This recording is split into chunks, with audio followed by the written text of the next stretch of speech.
Hey everyone, it's Strange Michael. I hope you're doing well today. I figured I'd go ahead and make this video. Even though no one really requested it, I kind of wanted to put this out just because I've been in a big Silent Hill mood recently because of the news of the Silent Hill 2 remake, all of the new games that have been announced. Of course, this happened like 3 months ago, but still, I've been so excited about that. I'm excited for Return to Silent Hill, which is supposed to come out this year. We'll see if it happens, but I'm really stoked for that movie. And I just wanted to talk about how I became a fan of Silent Hill and really where my fandom lies, where it came from, my excitement for it, and some of the earlier parts of my fandom, if you want to call it that, where I wasn't a fan, where there were things that I saw and experienced that I wasn't really crazy over, and some things that really drew me in and made me a massive fan. Now mind you, in 2006, when the first movie ever came out, this is the first ever time I had really known much about Silent Hill. I went into this film because I watched things like the TV Guide back in the day. You had to watch like on Channel 2 or 3 or whatever it was. I think it was Channel 2. You had to wait for movies to scroll by on the screen to find out what was on a certain channel. Or you could just not be lazy, and you could go search for it, and see what's on at that time. But you might not know what it's called. They might have not shown any kind of bumper saying on the channel what you were currently watching. That used to not always be a thing. So Silent Hill, it was something that I went into knowing because of like TV Guide, I believe, that it was a video game movie. And I thought, okay, I grew up on horror films. I loved things like Halloween, Friday the 13th. I grew up mainly knowing slasher stuff, as I talked about many times on the channel. Not a whole lot of like experimental horror or atmospheric horror or anything like that. And at this time too, we already had the Resident Evil films, at least 2 of them I believe. At least for sure 1, I could be wrong. But Silent Hill came out in 2006. My grandmother and I rented it, because we rented movies every single week from Hollywood Video and Blockbuster. And this is one of the ones we rented. Not this particular copy, I bought this years later. But we watched it, and we liked a lot of what we saw. We were creeped out by a lot of what we saw. But we didn't love it. Mainly because the ending didn't make any sense. It's one of my biggest gripes about the film. If you're not familiar with the games, you really can't enjoy the movie as you should have been able to. And it's kind of a shame, but I'm also excited as a Silent Hill fan because I love it so much now in retrospect because of how much it loves this franchise, mainly the first film. Or the first game. I meant that. The first game it loves so much. It's kind of a loose adaptation of the original Silent Hill game from the 90s. Now, this is really my first exposure, and again, I didn't really like it. As I said, many years later, probably closer to 2007 or 2008, when I say many years later, obviously like 2 years later, after seeing that on DVD, I happened to be just in my brain one day, thinking while I had a computer in my room for the first time in my entire life, I was on YouTube, and at this time is when video game walkthroughs kind of became a thing. This is really when they began to come to being prominent on YouTube. YouTube was still a thing where you reviewed videos unedited like I do and uploaded them, and that's really what YouTube was and what I still prefer typically on YouTube. Even though I have a lot of people who edit and stuff that I watch, I still prefer that kind of video format. I guess it's kind of one of the reasons why I'm still so boneheaded enough to keep doing it that way. But anyway, I happened to be on YouTube one day, and Silent Hill, the phrase just popped into my head. And I was like, I wonder what the games are like. I saw that movie one time, wasn't impressed with it, it was okay. But I was like, I wonder what the games were like. And then I stumbled across the first one ever that might trigger you a little bit if you happen to be somebody who is a Silent Hill fan and hates the newer games, everything after Team Silent, which are the original 4 or sort of 5 games, mainly the first 4 core games. I came across videos based around Xbox 360's Silent Hill Homecoming, which I still love to this day. I think I watched a ton of this walkthrough, at least a couple of hours of it, and then I asked my grandmother and my mom when they were out at the store that day by themselves, which they did like every Wednesday back in the day. I asked them, hey, if you're going by Movie Stars or whatever the particular store was at that time that we were still going to, because a lot of their places had closed down by the time 2008 rolled around, which is a shame, but yeah, it was happening early on enough where Blockbuster and a lot of places were dying out of my local area by that time. Anyway, I asked them, hey, can you stop in there and see if they happen to have this game called Silent Hill Homecoming and rent it for me?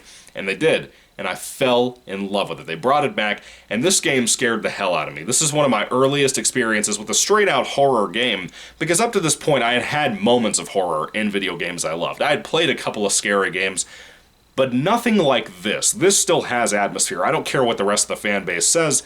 I like it a lot, as a matter of fact. I haven't played it in years, though, so I will give it that. I have grown up and matured a lot since this game came out, since I played it, since I watched walkthroughs for it. But I loved it, and I really thought it was good.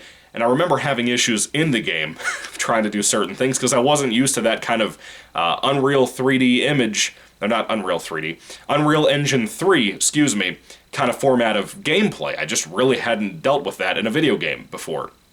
But I played it, and I loved it. And then I became a massive fan, dude. I went down this rabbit hole of watching different YouTubers do walkthroughs, and one particular person I fell across made videos named Agent JR. I still, to this day, if I don't feel like playing Silent Hill, and I don't feel like watching the movies, I will sit down and watch Agent JR's walkthroughs to this day, like 10 years later. Longer than that, actually. It's been closer to like 12. But I will still watch those videos to this day. I did probably 6 months ago. I think I watched Silent Hill 2 all the way through. Then I just recently played through Silent Hill 2 again, as I did for my review. I love those videos. I love Agent JR's sense of humor. As old as those videos are, they still make me laugh. They still have that dry sense of humor that I love. I believe that Agent JR is Canadian. I believe. But the tone, the humor, I really love, and I still admire and recommend those videos constantly.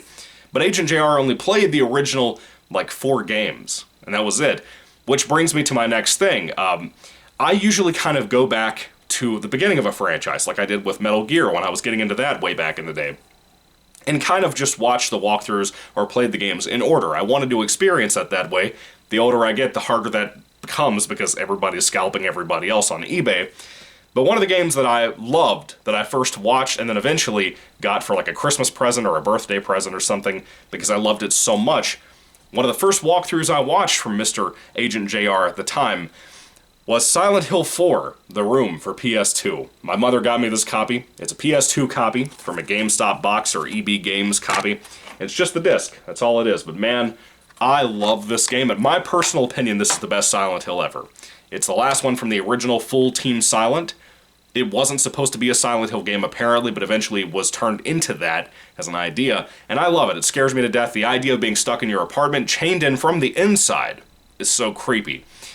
But having this hole in your wall that should not be able to lead to some other dimension outside, but it does, is scary. There's just so much scary shit in this game that frightens me so much to this day. And every time I play it, or I watch it in walkthroughs from people like Agent JR, or anybody for that matter, it still scares me in a very primal way. I don't know what it is about this. Maybe it has something to do with some of its themes, or what. But Silent Hill 4 scares me a lot. It scares me a lot. And then I watched other walkthroughs from Agent JR as I worked my way backwards. I went to Silent Hill 2, which was a massive, big name that everybody talked about was so great. It had to do with grief and depression and loss and marriage and a man being lost in this town, Silent Hill, looking for his wife. I managed to find this, and then I played and watched Silent Hill 3. I found both copies of these at a GameStop the same day for about $40, as the stickers say. Got them at a pretty decent price, as a matter of fact, for both of these. And these were starting to become hard to find at that point. You really couldn't get your hands on Silent Hill 1 from 1999 at this current point. But I managed to get these. I was really excited about them. And again, I just played Silent Hill 2 and reviewed it in case you want to check out a review for that. From me, yours truly. Became obsessed at this point. By the time I finished watching Silent Hill 2 and mainly Silent Hill 4 before it, I loved these games. I wanted to buy all of them. But then I kind of wanted to backtrack a little bit more, you know. Before I got to the OG, the original, I had one more game I came across that I fell in love with as well, called Silent Hill Origins.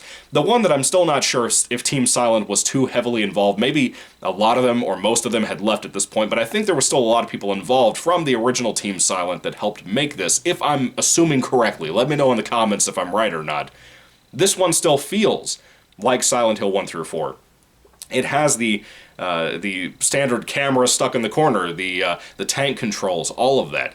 The stuff that Homecoming ditched out on, the stuff that Shattered Memories and Downpour ditched out on, this still had that. And to me, it still feels like a Silent Hill game, but this one changed it up a little bit about how you can transport yourself from the regular world, our reality, to the mirror reality, through a mirror, where every time Travis, the main character, a truck driver, puts his hands on the mirrors that he comes across in the game, he transports into another horrifying universe.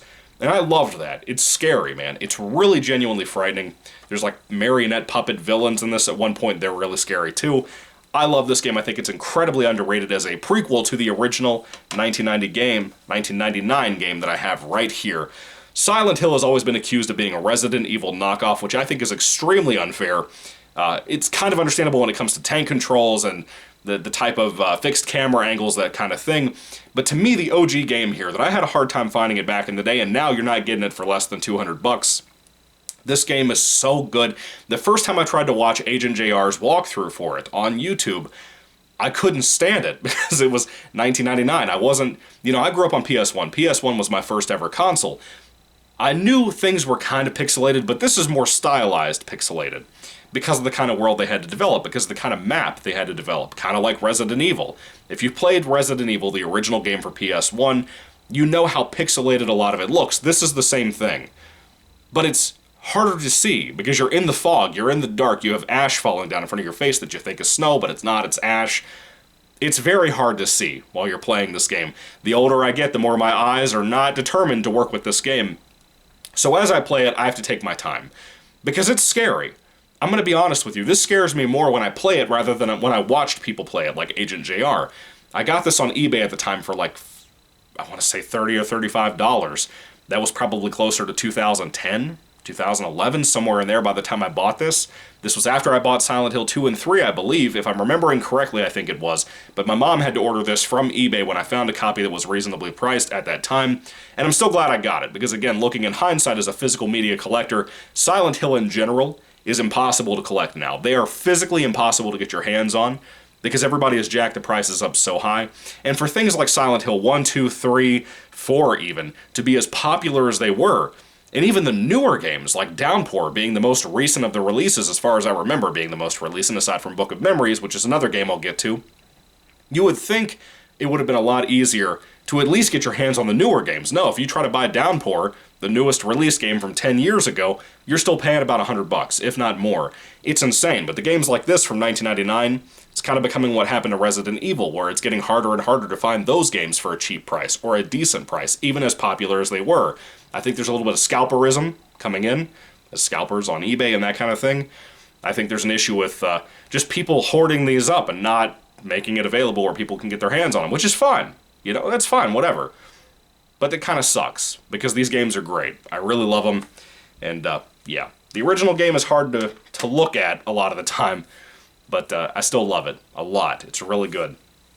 And then I remember, when I became a fan of Silent Hill, the new upcoming game that was being discussed was Silent Hill Shattered Memories. Now, I have a PS2 copy. I used to have a Wii, and I used to have a copy for Wii. That's the first time I ever played the game and ever beat it was on the Wii. And I got rid of my Wii. I regret that to this day. My wife at least has one, so we still have one in the house. But I got rid of my Silent Hill Shattered Memories game. To be fair, Shattered Memories is not as hard to get your hands on. I bought this PS2 version because I prefer the PS2 than I did to the Wii. From when I played it, I remember it looking better than the Wii copy, even though they all came out at the same time, both of those, and a PSP version of the game.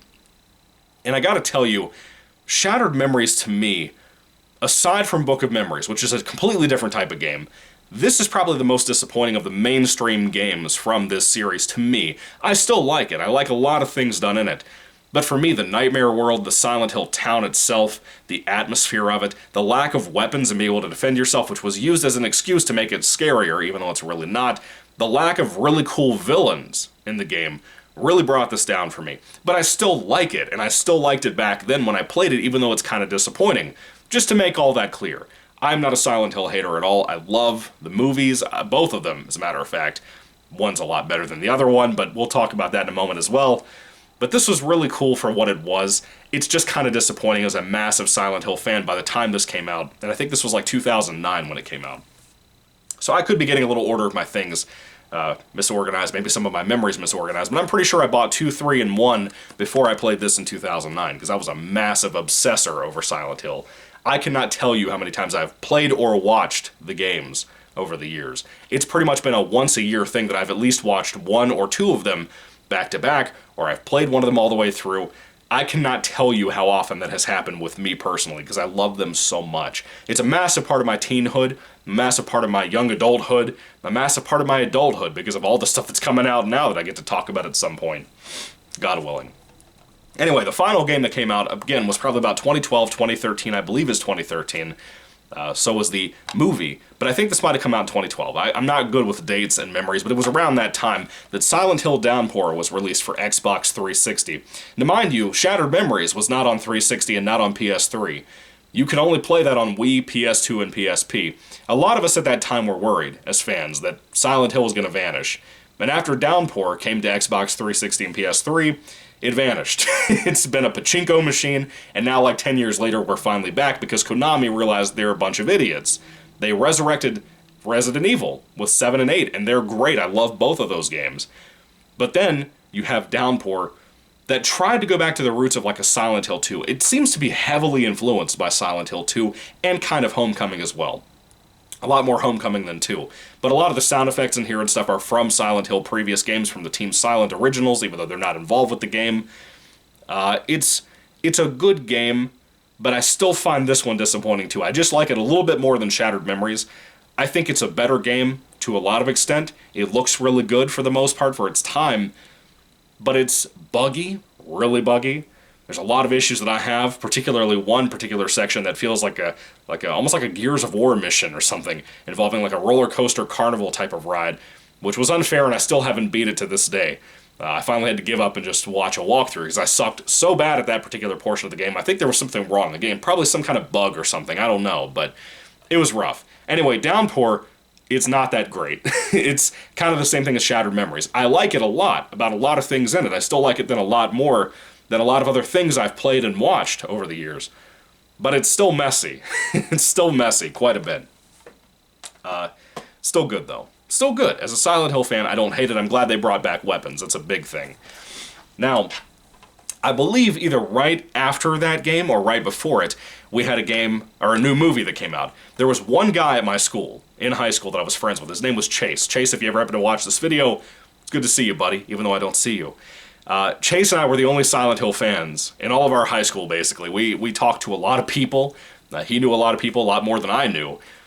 And he'd been a lifelong fan, too, at this point. And we were obsessed, dude. And when we heard that Silent Hill Revelations was coming out, we were so stoked. And this film got bombarded when it came out in the theaters, dude. Everybody hated this fucking movie.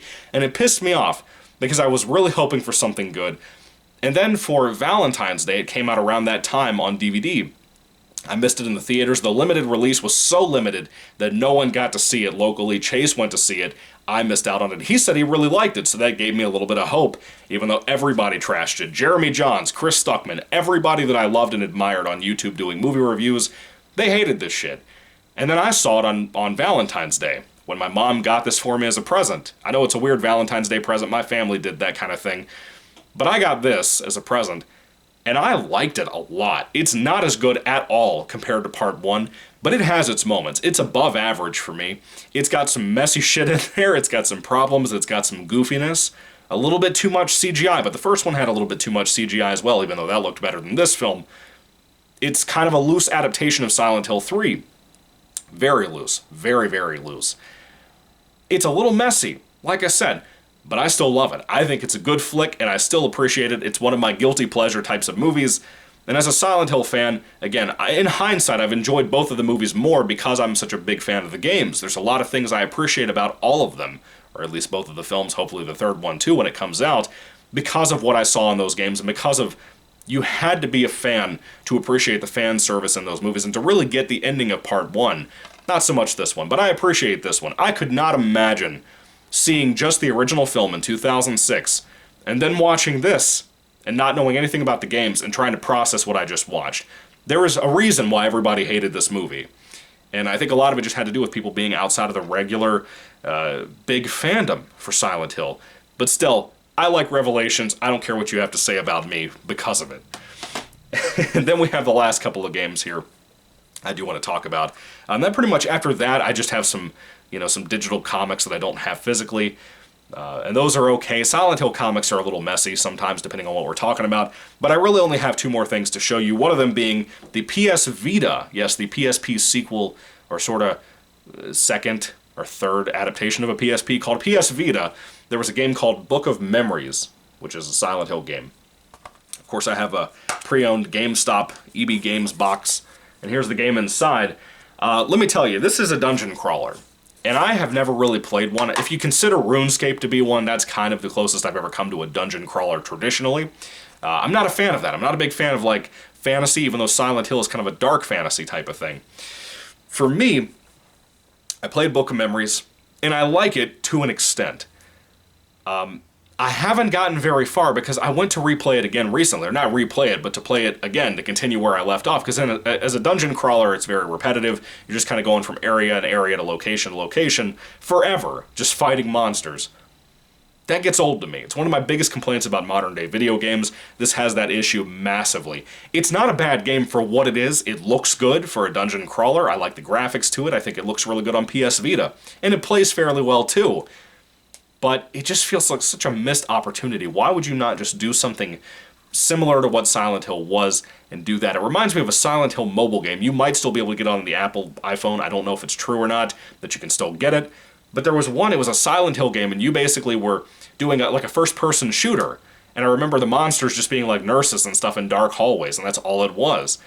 It's embarrassing to me that a PS Vita Silent Hill game had to look like this, because there are Nintendo DS games called like Dementium 1 and 2 that are originally going to be Silent Hill 2 or Silent Hill games, and then they ended up having to be something else because of rights issues and whatever, and the team developing it.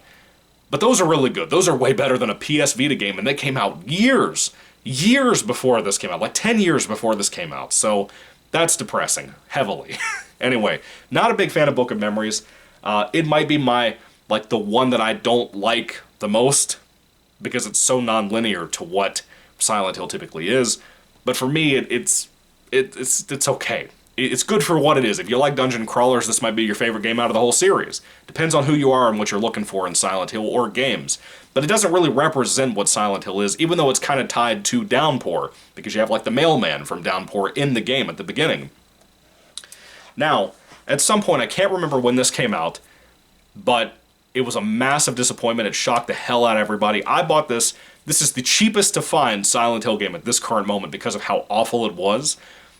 It's a re-release of Silent Hill 2 and 3, and I bought it for PS3, and it's very controversial. If you did not know about the controversy for this, let me tell you, there were bigger issues back in the day for Silent Hill fans than what GTA fans dealt with recently with the Definitive Edition Trilogy or whatever. Definitive Trilogy, or whatever the thing is called. I bought it as well. I'm a big GTA fan.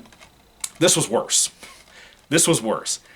They not only messed with the gameplay, but they slightly tried to update the graphics, and I don't think that was a completely horrible thing, but they messed with some of the coding, so like sometimes the camera angle might change and someone's whole head like went inside out. Like, it was horrifying. Truly scary stuff if you haven't seen it. I just bought this like a couple of months ago because I heard so many bad things, I saw so many bad things, I couldn't bring myself to give them the 50 or 60 bucks they wanted back in the day when this was first released, and I think it came out when I was in high school, like around the time Downpour came out. The fact that this is the cheapest one you can buy right now for about 20 bucks on Amazon like 2 months ago should say everything you need to know about the game. It's horrible. Now, one of the worst offenses for this game too, and why I also kept putting it off, were the voice acting changes. I think it's Silent Hill 2, they have an option where you can have the original voice cast, or at least most of them for the files that were recorded, or you can have a newer cast, which are horrible. The original voice acting in Silent Hill is typically not the greatest ever. I talked about that in my Silent Hill 2 review. It's not always the best voice acting ever. But then you have the new voice acting, which is horrifically misdirected with the new direction and stuff. It's awful. It's truly awful. But then Silent Hill 3 in this collection, you do not have the option to use the original voice option thing. I don't know why, it might be a rights thing or something. I can't remember what I read about that. But when you play the game and you hear the horrible new voice acting, it just ruined everything. It ruined, to me, everything about Silent Hill 2 and 3. And that's why I waited till like 2 months ago to finally buy this. And I'm glad I did. I got it for 20 bucks. Great price for what this is. If you've never played Silent Hill 2 and 3, this could be an okay way to check it out, maybe. I recommend Agent JR's videos if you can't get your hands on a physical copy or borrow one from a friend or whatever. But this is really rough. And you might not be bothered by it if you haven't experienced Silent Hill 4 before, or 2 and 3, I mean. But if you're like me, it's going to piss you off, just so you know. But anyway, that is pretty much my Silent Hill collection of games and movies. I'm a massive fan. And I hope I could share some of that personal experience with you about how much I love this, how much this new stuff that's all coming out at one time really means to me. It might take a couple of years to get these games and stuff, that's fine too. But Silent Hill 2 comes out this year. The remake and the new movie Return to Silent Hill, is also coming out apparently. So I'm really stoked. This is going to be a good year. Next couple of years, hopefully everything pans out and they will be good too. Hopefully Konami has a damn grip now. I'm hoping, because I love Silent Hill and I want to see more stuff from Silent Hill. And I think other people who haven't experienced it before will really like things. And I'm hoping this remake is going to be more along the lines of the new Dead Space remake and not a massive mess like the HD collection re-release whatever of 2 and 3. Anyway, what are your stories down in the comment section down below, if you don't mind putting them there, about your fandom into Silent Hill, about your journey, all of that stuff. I would love to hear everybody's comments about this if you happen to be a Silent Hill fan.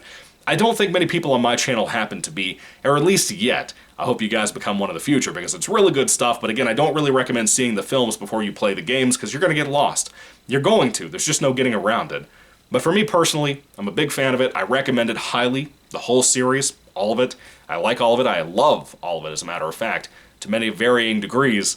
It has its low points, but it's pretty damn good most of the time. Anyway, thank you all for watching. God bless you all. Have a good one. Goodbye.